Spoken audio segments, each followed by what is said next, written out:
there's our check engine light there. Clutch switch signal consistency signal failed. Not very clean under here. I didn't realise it had got this bad. Welcome back. Working on Mrs. Paulie Cab's Nissan Juke today. We've got a check engine light on the dashboard, so I've gone and bought a cheap OBD reader from Amazon, €30. It's called Carista. So I'm going to plug that in, see if it'll give me any more information, and maybe try and fix the problem myself. The engine's pulling a bit and it's not going over 2,500 revs, so something strange going on. So we'll run the scan, see if we can get any more info, and take it from there. Right, the OBD socket is down here somewhere. It must be under that panel there. Alright, there we go. Let's get this out the box.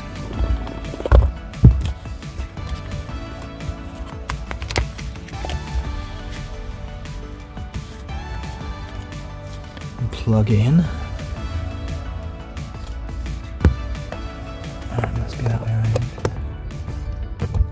Right, yeah, it must be that way around. Okay, let's plug that in. Oh, I've got a little light on it there, I don't know if you can see that. Right, let's turn the ignition on, and then I can show you the check engine light as well.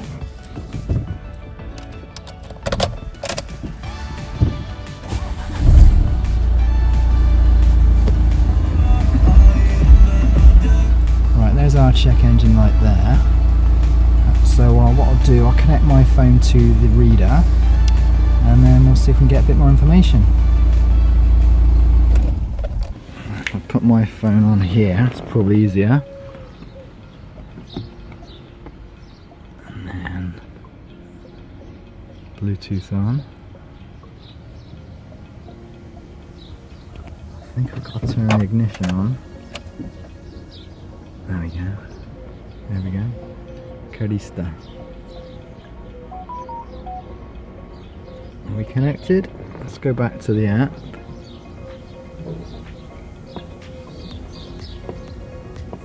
Connected to vehicle, okay. Select your adapter.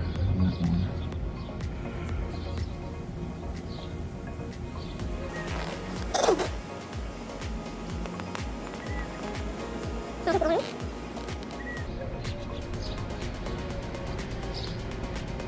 Yeah, stay in my car. Well, we'll leave it like that because I'm only scanning one car, so that'll be okay.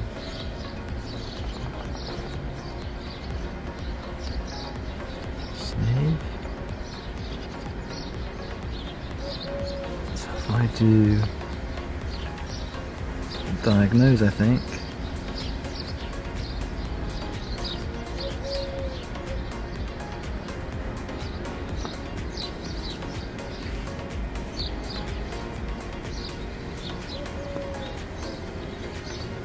So it's found one fault, 2 faults in the engine.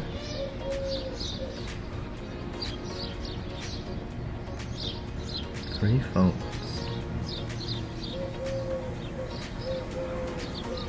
Oh, let's wait for it to finish scanning and then we'll see what the faults are.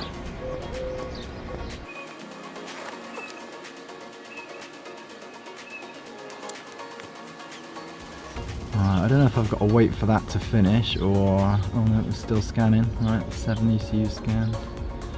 So a basic OBD fault, whatever that is, and 2 engine faults.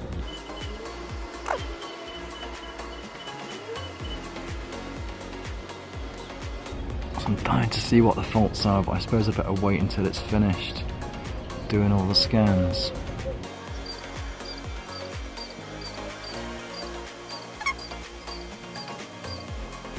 Oh, I think it stopped, I think it's finished, it stopped spinning.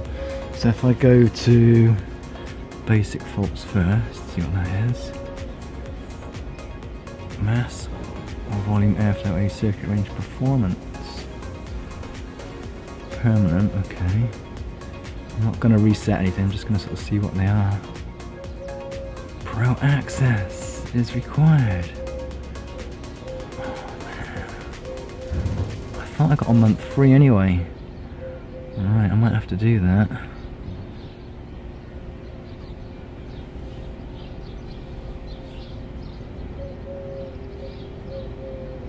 Alright, I think I get 1 month free. Let me check that. Alright, so there's the trial there. So I suppose I can cancel it after or before the month and get it free, so let's do that.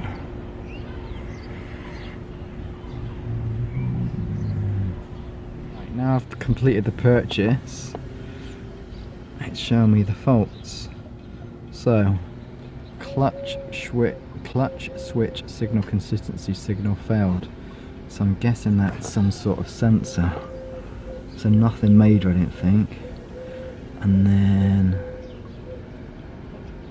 that as well. I think it's going to the dealer anyway. I don't think Mrs. Paulie Cabs would want me to sort of do this. So anyway, there's our errors there. Right, done. Right, I've had a quick look online. There's a few sort of bits and pieces on there about Nissan Jukes and the mass airflow sensor and how it can cause this sort of error code that we're getting with the scanner. So what I'm going to do is take out the mass airflow sensor, give it a clean, put it back in, run the scan again and see if we can get rid of the check engine light. I'm not sure if I mentioned before, but it's a 2017 Nissan Juke diesel. I'm just going to pop the bonnet open. It's never had sort of any major problems really. Normally goes to the dealer, but I thought I'd sort of try and fix this myself, save a bit of money.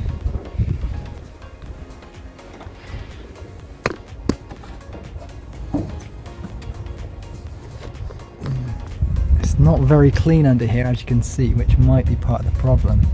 So the sensor that we need to get to is under here.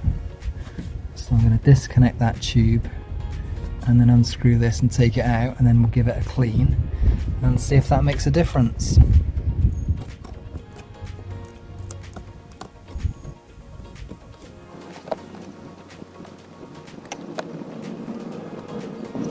And try and disconnect that tube.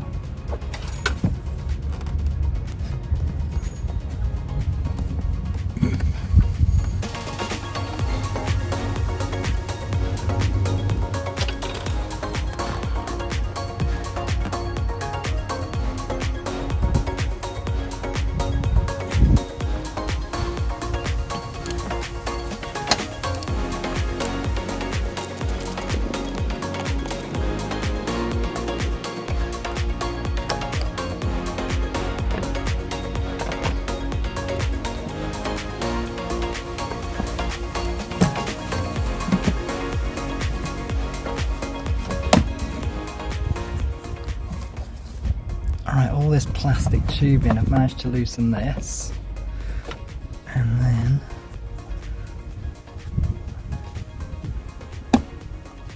I'll take that off.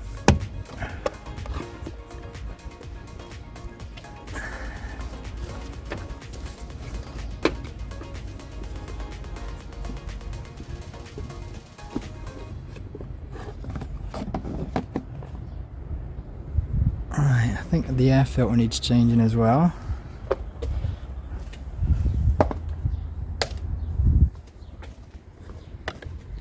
Alright, that should make it easier to get to what I need to get to. I think it's just pushed in there, I don't think it's screwed into anything, I think it's just a pushing connector. But anyway, I should be able to unscrew it now and get it off.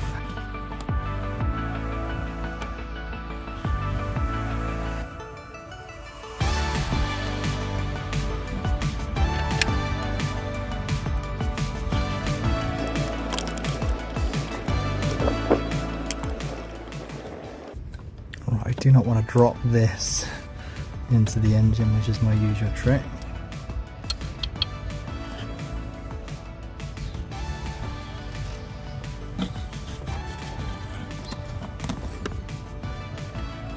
Let's try and lift it off now. I think it should just pull out, hopefully. And this is a third screw. Pray there isn't.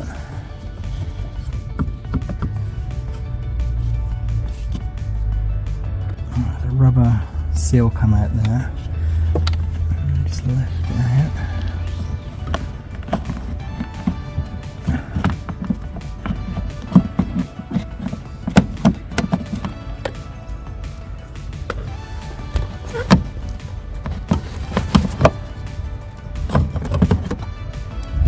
Right, there it is. Okay, and on first look, right there it is, and on first look it looks pretty dirty in there. Just need to give it a good old clean, get it back on, and we'll see if that makes a difference. So it does look pretty dirty in there, so hopefully that's the cause of our problem. So we'll give it a clean, and then we'll put it back in. Right, I've got some air sensor cleaner. I'm going to spray that inside and just let it dry naturally, I think.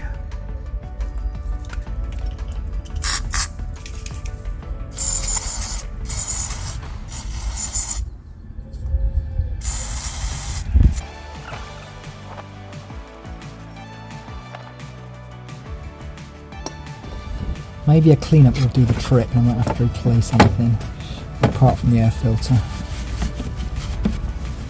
There's a lot of dirt and dust in here, so it's probably not done it any good.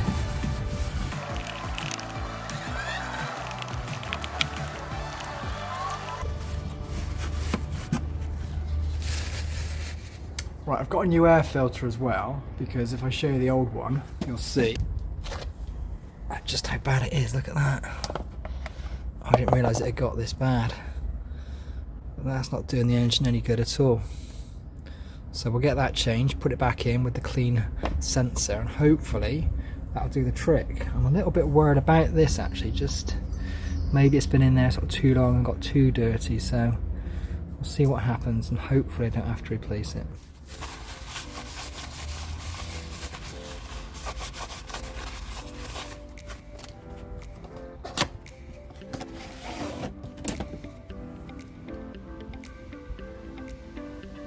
Too big.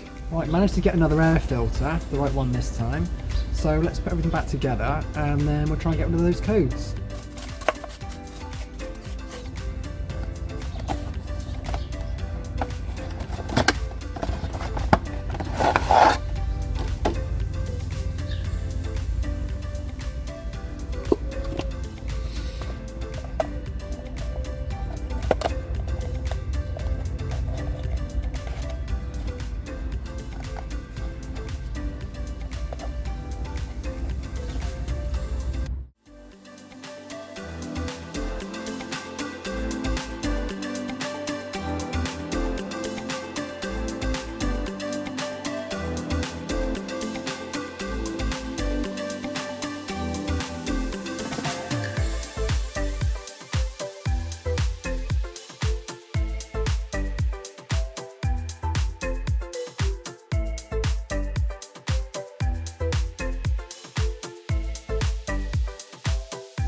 Right, almost there, just reconnect the battery.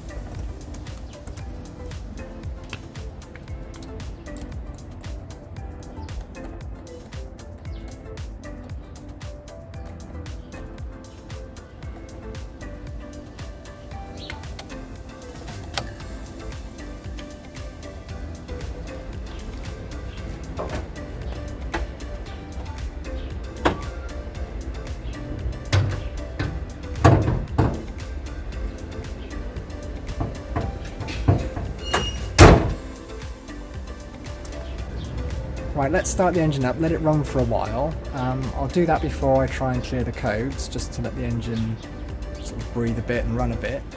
And hopefully it'll start.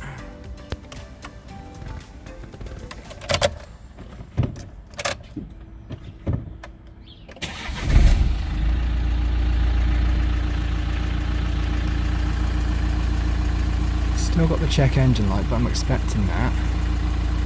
So I might actually take it for a little drive, then come back and then try and clear the codes. I suppose I'm kind of hoping the light will go out as I'm driving, but I don't know if it works like that. You probably need to clear it first and then scan again. Anyway, I'll give it a try, see what happens, and when I come back we'll try and clear the codes. Right, didn't go too well, still got the warning light and still pulling as well when I try and accelerate, and the revs won't sort of go higher than 2.5.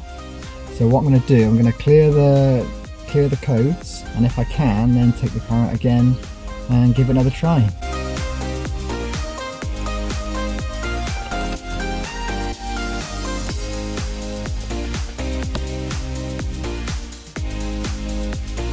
Turn the ignition on.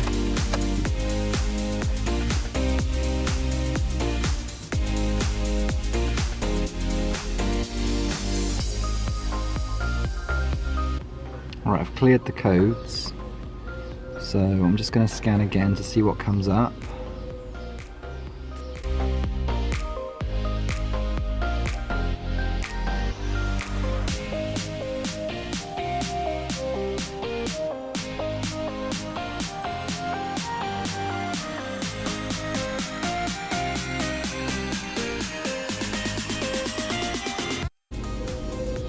Right, scan's finished. Oh no, it's not, it's still going. Hang on. I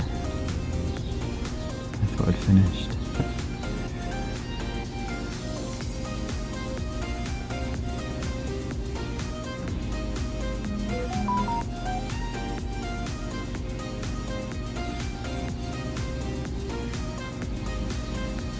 Right, finished now. Okay, I've got no... Wow, okay, no faults on engine, but I've got one fault there. I don't know what that is. Let's have a look. Oh, I know what that is. I've got the tyre air pressure light came on when I was driving. So it's probably that. Yeah, there we go. So, but the engine light fault's gone. Right, I think I'll take it out again, give it a good sort of drive for about half an hour, and see if anything happens. Right, okay. Wow, I can't believe that's gone. Right, I'm actually buzzing now because I've just got back and it's working. I cleared the codes. Hang on, let's get through here. I cleared the codes. None of them came back. I thought I'd take it for a drive. They're bound to come back on, but they didn't. And it drove perfectly. No sort of hesitation, through the revs okay, no problem. So it's fixed. So I'm surprised myself there. I probably did a lot of things in the wrong order, and there's probably a sort of better way to do things, but it's fixed, and that's that. So, well, that's a wrap. Thanks for watching. Hope you enjoyed the video, and I'll see you next time.